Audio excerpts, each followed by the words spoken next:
Welcome everyone, and thank you for watching this video on how I made this cornhole set for my daughter. Here's a list of materials and tools you're going to need in order to get this project done. Some of these tools you may have around your house. Here are the regulations as well on the official cornhole boards. So you're going to start by taking a 4x8 sheet of plywood, and you're going to cut that down the center, making it a 4x4 sheet of plywood. I like to measure both sides, make sure my line is exact, and cut down the middle. This way I can save that other piece, of course, for another project. But just take your time when you make this cut. You don't want to go too fast. You want to prevent tear out. Now, once you've got your pieces cut in half, you'll see again a 4x4 sheet here.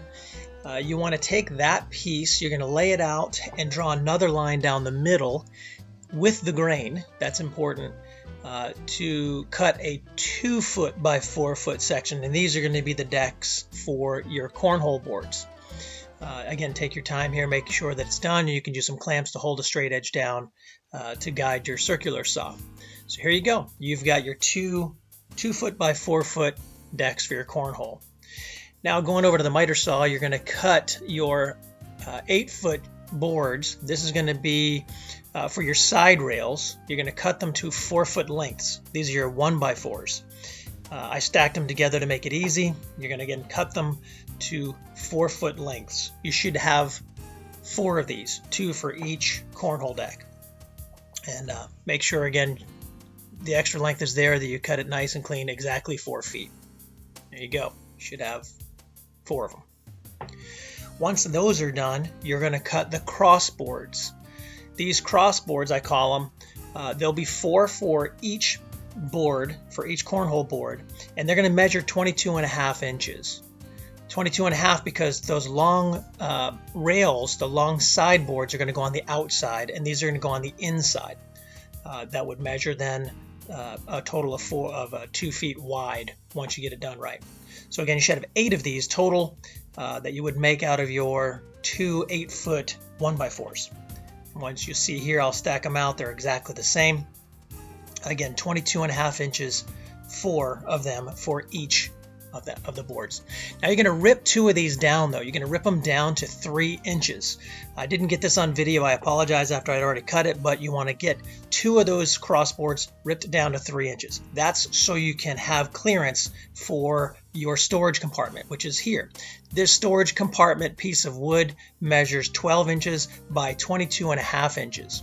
You're going to cut that down to 2 pieces. One side will be 14 inches and the other will be 8.5 inches. That's going to allow for your storage compartment and the door for your storage compartment. That's really important, and keep those 2 together. Now, time to assemble the frame. When you're assembling the frame, you could use, again, clamps to hold it in place. You want to drill pilot holes for everything that you do. Pilot holes are critical, and it allows for the screws to go in there without splitting the wood. You want to remember too that the long rails on the side go on the outside and the crossboards go on the inside, as you can see here. Well, then you can take your screws, screw them in. Again, the pilot holes allow for the screws to fit without splitting your wood. And you're going to continue this around the entire frame. Once it's done, you want to put your crossboards on the inside. Now these crossboards are going to be the same on both sets. However, you want to make sure that you measure them 1.5 feet from the top crossboard and the bottom crossboard. That way you know they're exactly in the center, because it's going to also allow for your storage compartment. And you'll notice the ones that I'm putting here together now are the ones that are going to be that are cut lower. They're the 3-inch pieces, 3-inch wide pieces, to allow for your storage compartment, as you can see there. Having it 3 inches gives the clearance for your 1/2-inch plywood, so it doesn't extend beyond the side rails, so it looks clean. So now you're going to drill pilot holes for the screws that are going to hold that storage compartment in place to those crossboards. 2 is enough on each side. And when you drill those pilot holes, again, you want to make sure that that's flush to the support crossbars on the bottom. Screw your screws in. Once those are in place, you should be good to go to start setting your hinges on the door, which is going to come up next. Once you set your hinges, there's your door there. You're going to get your hinges in place. There's no exact positioning for those hinges. I just like to put those about a 1 inch away from the edges. It's more than enough. You get them in place. You got them lined up well.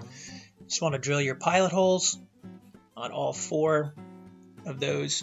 And then you're going to use the screws that come along with the hinges, because typically they're smaller screws, to connect the hinges to that storage wood, whatever you want to call it.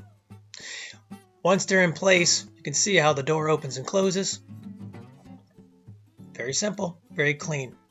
Take some time to sand out any imperfections that are in the wood, and sand the edges, of course, because you can get it done again when it's all assembled. It's just a lot easier to do it this time.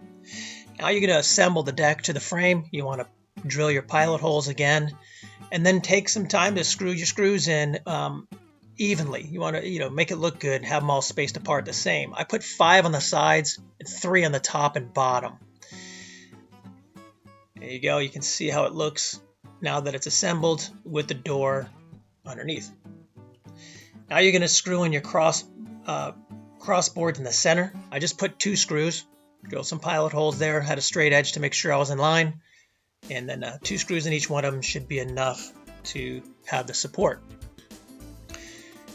Now, I don't have any video of me drilling out the hole. I apologize. If I had a 6-inch hole saw, that would have been great, but you can use a drill bit to allow for your jigsaw blade to fit in there, and you're going to cut the hole out nice and slow, follow the circle you made, and you should be good to go to cut your hole, 6 inches. Here comes a tricky part. You want to make the legs. The legs are where people have a little bit of an issue, and I know I have in the past when I made a couple of these before. I'm going to give you a couple of tips. So first of all, when you get your 2x4, you want to get something that's going to be able to give you a circle at the very end to cut the corners off. In this case, I had tape that happened to be exactly the size that I needed. So you just scribe that with a pencil. Make sure, again, you're on the edge, you're cutting the corners off, and then you can take that over to your jigsaw, and you'll see that you can cut the edges off there, the corners off with your jigsaw. Just take the time to go slow here again. You don't need to rush it. It doesn't have to be perfect either. It's going to be underneath, so you're not going to see any of that. You just want to make sure it's rounded so there's nothing that catches when you try to open and close these legs on the cornhole board. So there you go. Here's your rounded corners, if you will. Take some sandpaper. You want to clean off the edges and smooth out any bumps that might be in there. It's another way to clean it up. Now you're going to measure for your bolt, your through bolt. Now a 2x4, that measure centered should be 1 3/4 of an inch. 2x4s are actually not 2 inches by 4 inches, but just measure 1 3/4 on all 3 sides, the left, the right, and then where that curve is. You drill out your hole. Make sure that fits and matches the size of the carriage bolt that you're going to use, whichever one you choose to use there. So you drill out that hole, and you should be good to go. But here's the trick. So the board itself, the deck, once it's assembled to the frame, is 4 inches thick, as you can see. But you need that to be at the top of that deck 12 inches from the ground. So I found, in order for it to be regulation, what I found is that the best way to do that, you set that cornhole board on top of another cornhole board, as you can see, and you put a spray paint can with the lid right underneath it. That gives you exactly the 8 inches you're looking for. So once that's in place, you can take the leg you just cut those rounded, that rounded piece on, set it in place with the clamp, and you can set it to the angle that you like. That's up to you how far out you want it to go or how straight down you want it to go. I like it to be slightly tilted back. Once it's in place, that lower cornhole deck acts as the ground. So you can mark exactly the angle you need to cut to make that flush to the ground. So it's level every time. But be careful. Keep your cornhole board this way. Don't take it away. Leave it just set up once you cut this. So draw your line, you've got your angle. This is perfect, exactly the way you want it. But again, don't take that cornhole board away. Moving over to the miter saw, you're gonna cut that angle you just made and save that other piece, because you can see the other piece is already cut now. That angle is exactly the same. So here's what I mean by that. You can see that's that spare piece you just had. When you line up the bottom, the angle, you can have them exactly the same length, exactly the same angle. Just line it up there.